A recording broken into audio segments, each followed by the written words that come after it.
So our lateral faces, or our lateral sides, are the sides that are not the top and the bottom, but they are the other flat surfaces, or in the case of a cylinder, the circular surface, the smooth surface that makes the sides. Lateral edges are where the two lateral sides come together. The base edge is where the base intersects the lateral side. An altitude in a right prism is also a lateral edge.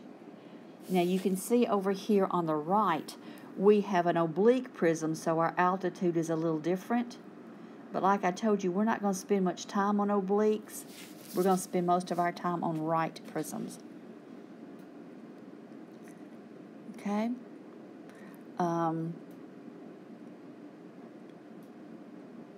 think we have got everything down here that we need so far. Okay, let's look at our first formula for this chapter on surface area and volume. And our first formula is going to be the lateral area of a prism. If I take a prism, whatever the prism is, if it's right triangular, right square, right rectangular, right pentagonal, right hexagonal, right heptagonal, it doesn't matter. Any prism that I take, number one, I identify what my bases are. They're going to be the two parallel polygons to one another, and they're going to be congruent to each other. So I identify my bases, and on this little one that they have for us here, I have to be real careful when I write down in this corner that I don't cut off my video.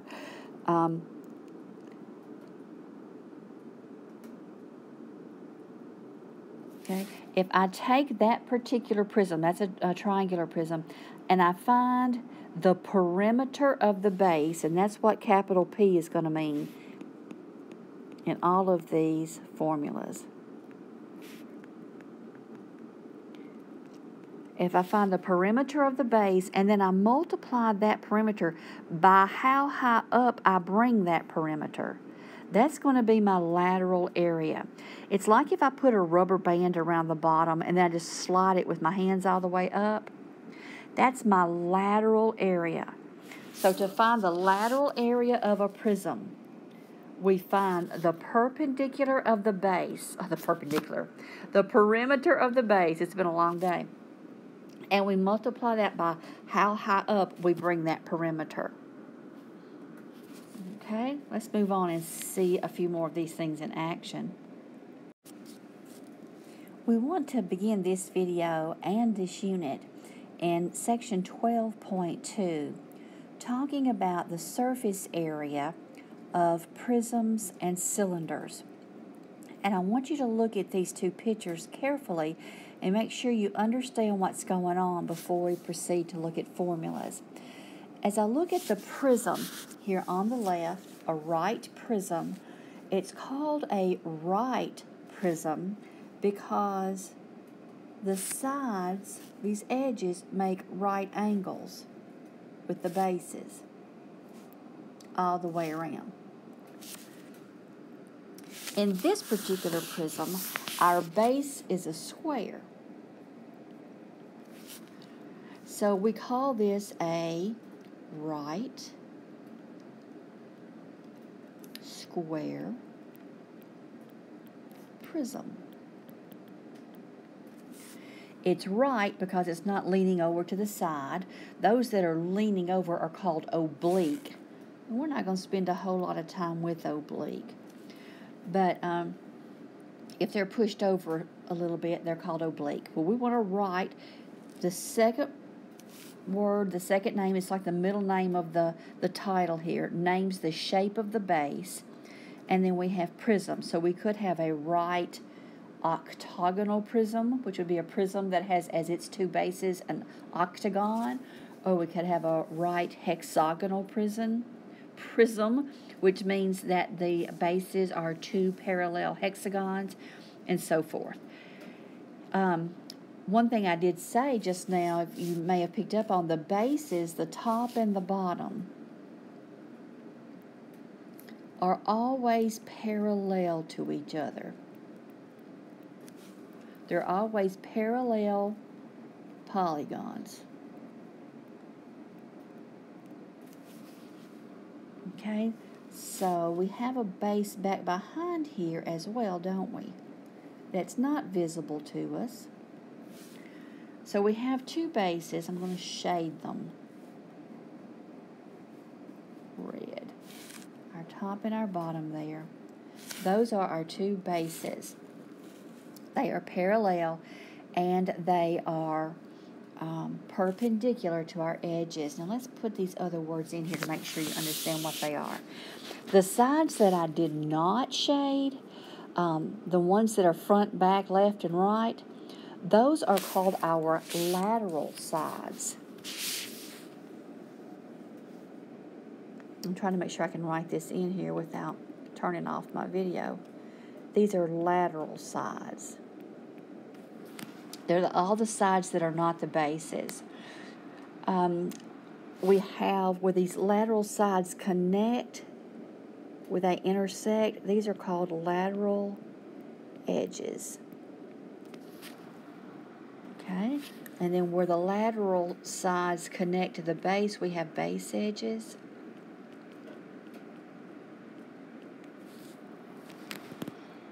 And I think that's all I wanted to show you on that for right now. So what we're going to do when we look at right prisms, we're actually going to have two surface area formulas.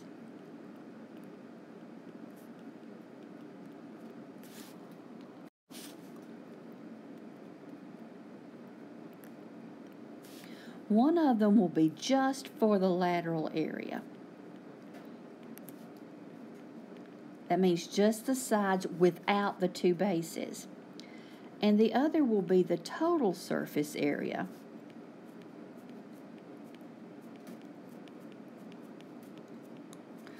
Where we find all the sides, so we get the lateral area, but we also add to that the area of the two bases.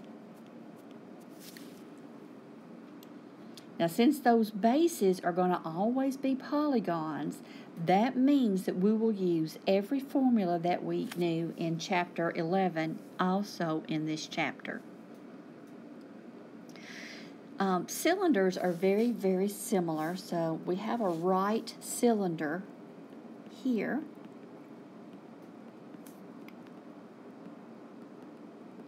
And again, it's called a right cylinder because we have 90-degree angles where the lateral edges intersect the base. Let me see if I can put the bottom base in there, so we will dot that in there. My base is here.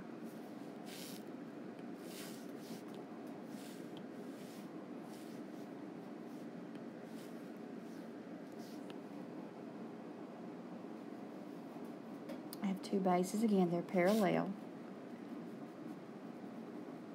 But the bases in my circles, or in my cylinder, are circles.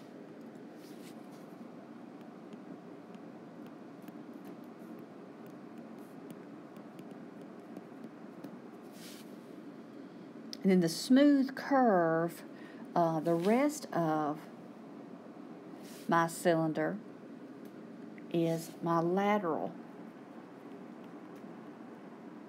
area. Okay, so we'll have two surface area formulas for cylinders or as well. One will be that lateral area, and that's like if you have a toilet paper tube. Okay, the lateral area is the tube itself because there's no top and no bottom. But if I come in there and slap a top and a bottom on that toilet paper tube, then I have the total surface area, which is the lateral area plus the two circular bases.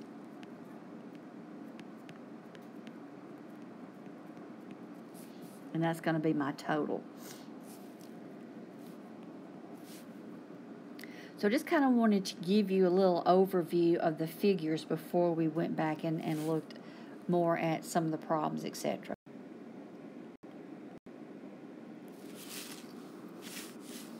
So as I look at example 1 here, you see I never have said, and I won't say, and you can see by looking here at example 1, the base is not necessarily the side of the prism that the prism is sitting on. Our bases are going to be parallel polygons. So in this case,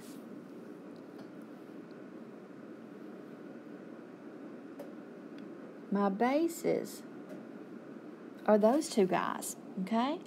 So what I have to do is find the perimeter of the base.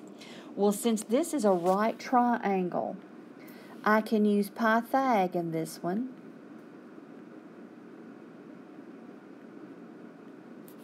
Or remember, there are going to be some that we'll have to use our 30, 60, 90, or our 45, 45, 90, or maybe our SOHCAHTOA.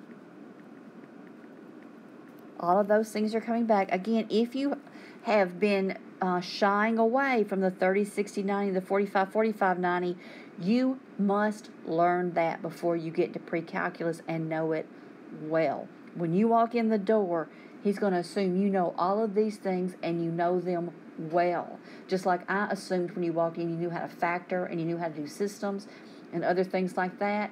He's going to want to take the ball and run with it when you get there. So you make sure you learn all of those, how to apply them. In this particular case, using the Pythagorean Theorem, we find that our missing side is 7.8. So what we're going to do, we're going to find uppercase P, or the perimeter of the base, and multiply it by the height, or the altitude, or one of the lateral edges, if you will, to find out just the area of the lateral sides. Not the bases included, just the lateral sides. Okay? So my formula, pH for the lateral area, in this case, works out to be 131.6, and we're still talking area, so we're still talking square units. Right there, square units. Now, what if we want to put on the two bases and find the total surface area, all the way around the sides as well as the top and the bottom? Well, in that case, what we would do, we're going to find the lateral area and add to it the area of the two bases. Now, whereas I said a while ago that capital P would mean the perimeter of the base,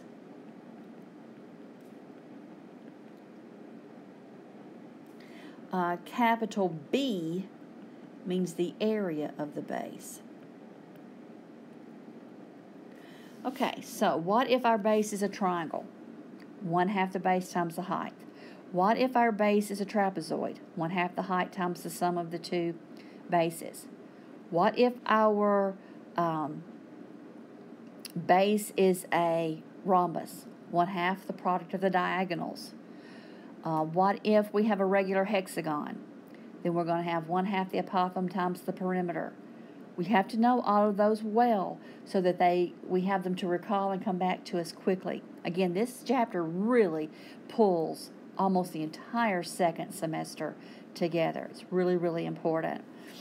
And again, as I've said umpteen times this year, it will be all over the ACT and SAT. Okay, as I said, we find the lateral area and add the area of the two bases, or we can express this in another way if you want to. Since the lateral area is the perimeter of the base times the height, we can remember this formula as pH, and 2b is still going to continue to be 2b.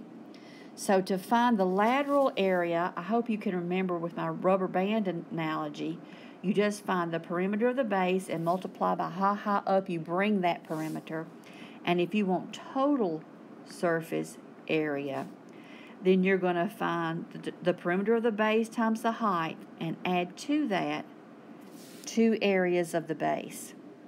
Now, they've given us one down here in example 2 to look at. So let's look at that one and see how nice we can make that. Okay, let's see if I can take that off of there. Who knows if it'll come off or not. Doesn't want to right now. Okay. find the surface area of the rectangular prism. Now that means total surface area. So they want not only the lateral, but they want the top and the bottom. So what we're going to do, we're going to find the perimeter of the base. So we've got 9 plus 4 plus 9 plus 4. So 9 plus 4 is 30, so that gives us 26. And we're going to multiply that by a height of 6. And then to that, we're going to add 2 bases. Well, my bases are 9 by 4s. So I'm going to add to that 2 9 by 4s. So 6 times 26, let's see, it's 36, carry 3, 156 plus 72. And that gives us 228 square feet. Okay? Now, let's stop the video for a second and let's see if you can do number 2 by yourself. As I look at the guided practice number 2, I want you to get in the habit, as I said in the last chapter, of writing down your formula. They want the surface area, and anytime they say surface area, they mean total surface area. So the total surface area I'm looking for here is the perimeter of the base times the height plus 2 areas of the base. Now, what I want to see here, and they should have, let's see, did they say anything? No. They should have put a right angle right there. Because they're going to have a height perpendicular to the base right now. So they should have put that symbol in there for you. All right. The perimeter of the base, well, you know what I've got to do first is decide what the base is. And if you remember, I told you that a base is going to always be 2 polygons that are parallel to each other. So the base is not what this little guy is sitting on. The bases are the 2 triangles, the 2 right triangles that are, the legs are 12 by 12. So I've got a base back here and a base up here. Those are the 2 bases because the 2 bases are always parallel polygons. So since those are right triangles, to find the perimeter, I have 2 sides here.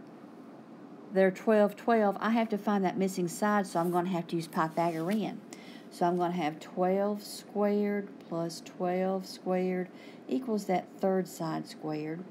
So here I've got 144 plus 144, or 288, is c squared. So c is the square root of 288. Wouldn't you know that I've already locked up my calculator? Let me pull it out.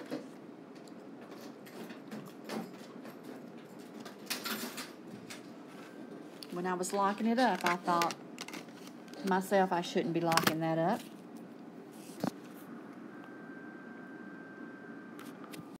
Now we want to look at the same type of problem with a cylinder. The only difference of the cylinder and the prism, they're so closely related in how we're going to handle them. The cylinder, we need its lateral area as well. So to find its lateral area, we need its perimeter times its height. But the perimeter of a cylinder is going to always be a circle. Or I should say the base of a cylinder is going to always be a circle. And the perimeter of a circle is the circumference. So really, for the perimeter, we need 2 pi r, because it's going to always be a circle. So the circumference, 2 pi r, times the height, that's how much our lateral area will be. But to find the total surface area, or what they always just say is surface area, we need to find what I like to call the drum piece of the cylinder. So that's the lateral area, or the 2 pi RH. And I've got to add to that 2 areas of the base. But since the base is always a circle, then instead of being so vague and putting B this time, I can put the area of what a circle is. 2 pi r squares. So I have 2 pi RH with the drum, and then we slap on it 2 pi r squares, 2 circles, and that gives us our total surface area. So with that in mind, let's look at what example 3 tells us to do.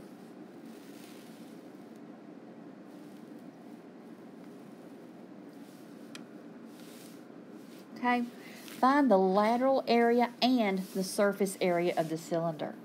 The lateral area is going to be 2 pi r times h. So as I look at the circle that makes one of my bases, if that whole red piece is 15 millimeters, then that's the diameter.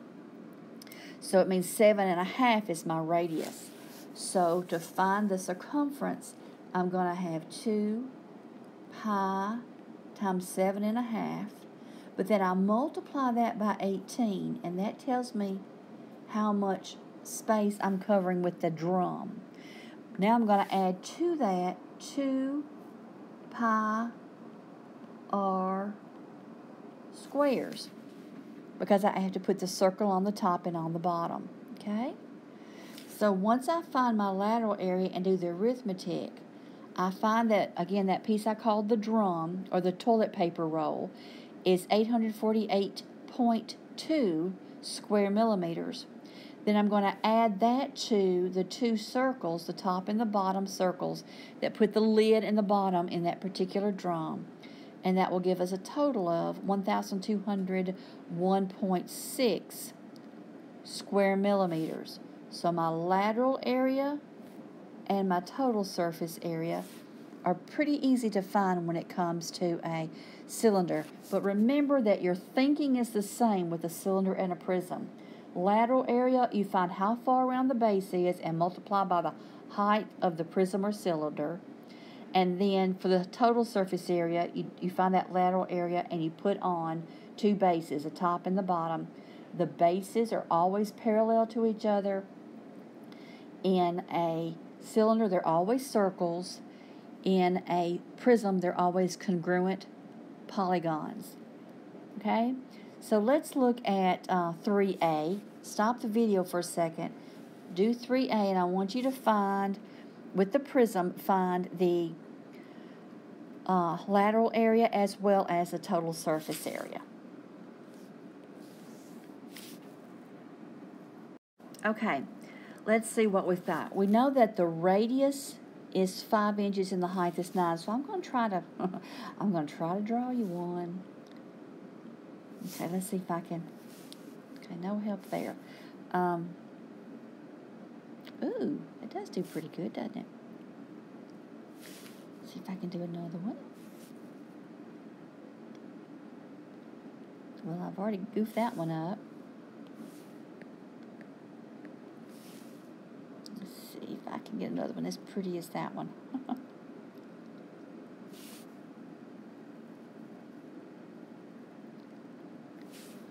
Okay, let's move that over there.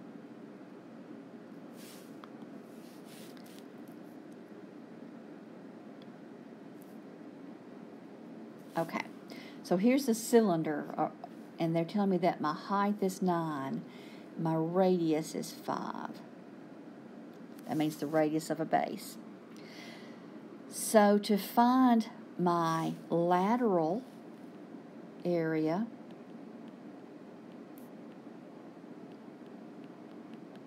I've got to find how far around the base is, so 2 pi r, and I've got to multiply that by the height. So 2 pi times 5 would give me the part that we have in gray here. Let's see if I can make it a little bit grayer without really messing it up. Those pieces there, that's our gray piece. And then we've got to multiply that by how high up we bring one of those. Okay, so the distance around it times how high up I bring that distance. And that's going to give me the area of that drum piece. So my height is 9.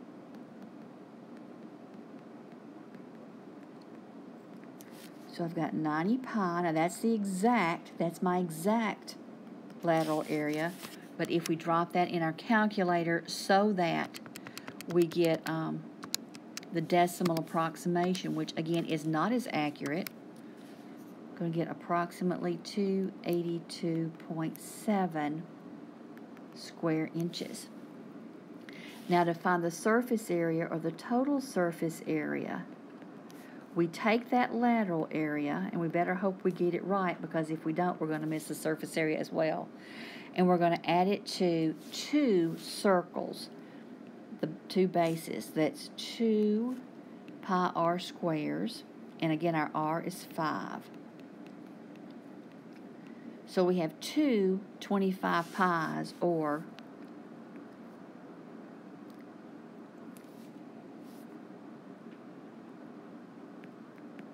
50 pi. 50 pi.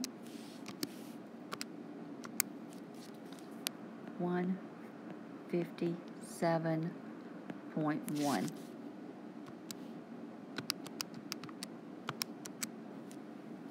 So we're going to get about 439.8 square inches, approximately. Or look at this. Do you see how I can put that together and get 140 pi? That's the exact perimeter. Not perimeter. That's the exact surface area. Now, if you notice here in these directions, they didn't say really exact, but up here they said nearest tenth. So we're going to assume they wanted that 439.8. Okay? I hope this is making sense.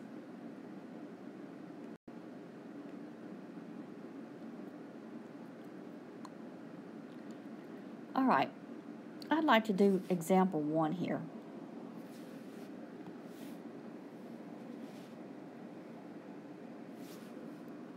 It tells us to find the lateral area. So our, excuse me, our lateral area of this prism is going to be the perimeter of the base. Well, I've got 1, 2, 3, 4, 5 equal sides, and they're 4.5 each. So 4.5 times 5 means the perimeter of my base is 22.5. And I'm going to multiply that by the height.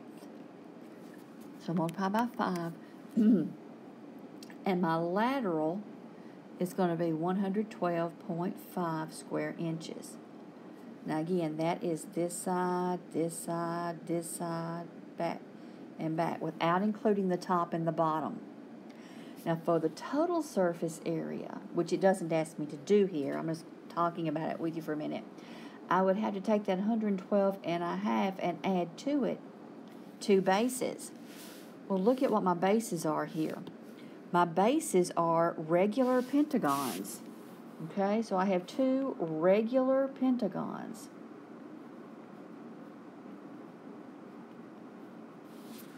Well, what does that mean? That means I've got 2 1/2 APs I've got to figure out. So I've got to pull that pentagon off, find out the length of the apothem, like we did last chapter. Get that central angle, find out that apothem, and then I can fill in what I'm looking for. Okay? So be real careful as you look at these. More that I've assigned you. The obliques, again, you can take a look at those, but we're not going to spend much time on them. Not because of the how much time we have left. I just don't ever spend much time on obliques in high school. To me, that's more of a college thing. You've got some composite figures here with 36 and 37. So I want you to look at those carefully. Notice that you've got a half of a cylinder up here on top of an entire prism. And again, a half of a cylinder that's added onto an entire right prism. So be careful as you do those. You can do those well.